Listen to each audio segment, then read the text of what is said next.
Welcome to the deep dive. Today we're cracking open Andrzej Karpathy's NanoChat. It's this really interesting project, a full-stack LLM implementation designed to be minimal, very hackable, dependency-lite.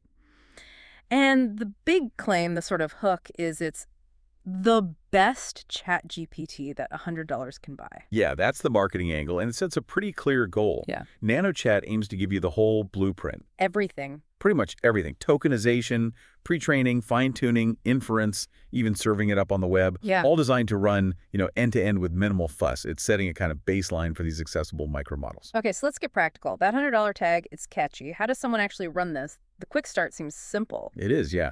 There's a speedrun.sh script. You run that, and it handles the training and inference for that $100 tier model. It takes about 4 hours. 4 hours, okay. And then what do you get? Get a model ready to go. You can access it straight away using a web UI, python-mscripts.chatweb.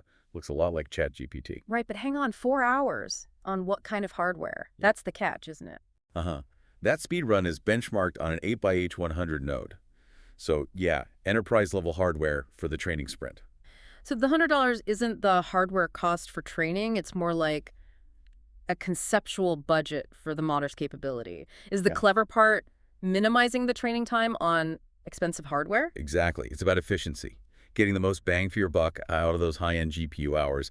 The output model itself, well, Karpathy called it a 419 FLOP's capability model. And what does that translate to in, user experience? He jokingly says it's a bit like talking to a kindergartner. Yeah. You get a report.md file, too, with metrics like MMLU scores to see how it performs technically. A kindergartner. Okay. So speed and accessibility are key goals. The architecture must be really lean. How does he make the training so efficient? That's usually the big hurdle, right? The optimizer must be critical. Absolutely. This is where the Muon optimizer comes in. It's shown to be roughly twice as fast as the standard AtomW optimizer for training these big models. Twice as fast. Well, technically, it uses matrix orthogonalization.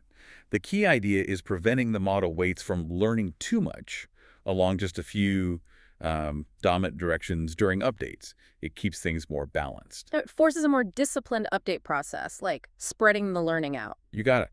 It uses a better norm constraint, the spectral norm, compared to Atom.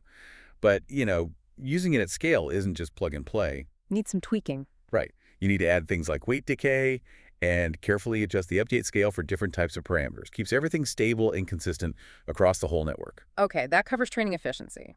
But what about when the model is actually running? Inference speed. I know attention mechanisms are key there. Yeah, for fast inference, especially in that autoregressive decoding step where it generates word by word, you often hit a memory bandwidth bottleneck. Loading the key value cache, the KV cache, takes time. The model's short-term memory, basically. Accessing that slows things down. Precisely. And that's where grouped query attention, or GQA, is really useful. It's a clever optimization. How does GQA work? It's sort of an interpolation. You have multi-head attention, MHA, which is high quality but slower because it needs more memory bandwidth for the KV cache. Then you have multi-query attention, MQA, which is faster but can sometimes hurt quality. GQA uses an intermediate number of key value heads. Finding a middle ground. Exactly. It drastically cuts down that memory bandwidth need, getting you speeds closer to MQA, but keeping quality much nearer to MHA. It's a smart trade-off for inference. That makes sense. So if you, the listener, wanted to go beyond the $100 kindergartner model, say to the $300 D26 version, what's the main challenge? Mostly memory. VRAM specifically.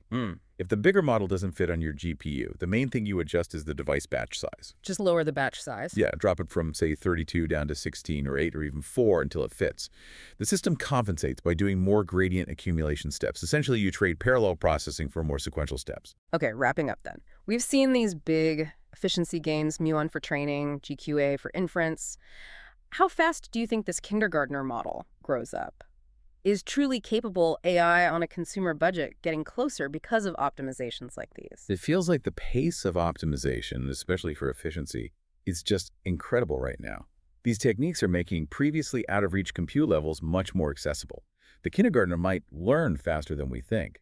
A provocative thought indeed. How quickly efficiency closes the gap. Something for you to think about, this idea of model-oriented scale and things like adaptive weight decay. Thanks for tuning in, and we'll catch you on the next deep dive.